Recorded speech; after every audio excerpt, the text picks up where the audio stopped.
Oxygen food and talk. তাই বাংলার ঘরে ঘরে মুখরোচক।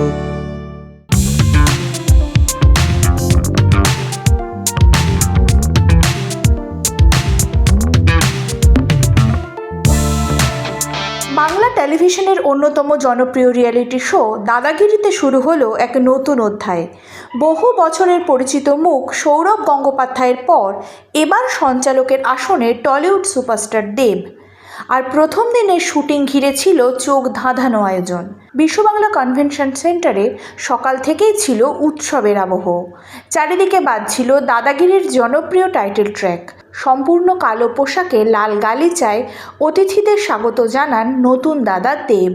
প্রথম দিনের বিশেষ অতিথিদের তালিকায় ছিলেন প্রসেনজিৎ চট্টোপাধ্যায়। ভিনটেজ গাড়িতে তাঁর আগমন নজর কাড়ে সকলের। এছাড়াও উপস্থিত ছিলেন শিল্পপতি হর্ষ নেউটিয়া, গায়ক শান এবং ভারতীয় ফুটবল দলের অধিনায়ক সুনীল ছেত্রী সহ আরও অনেক বিশিষ্ট অতিথি। পুরো অনুষ্ঠানের পরিচালনার দায়িত্বে ছিলেন পরিচালক অভিজিৎ সেন। দেবের এন্ট্রি থেকে শুরু করে মঞ্চের প্রতিটি মুহূর্ত নিখুঁত করতে সকাল থেকেই সব কিছু তদারকি করেন তিনি। বড় পর্দায় একসঙ্গে কাজ করলেও ছোট পর্দায় এত বড় রিয়েলিটি শোতে এই প্রথম অভিজিৎ সেনের পরিচালনায় কাজ করেন দেব।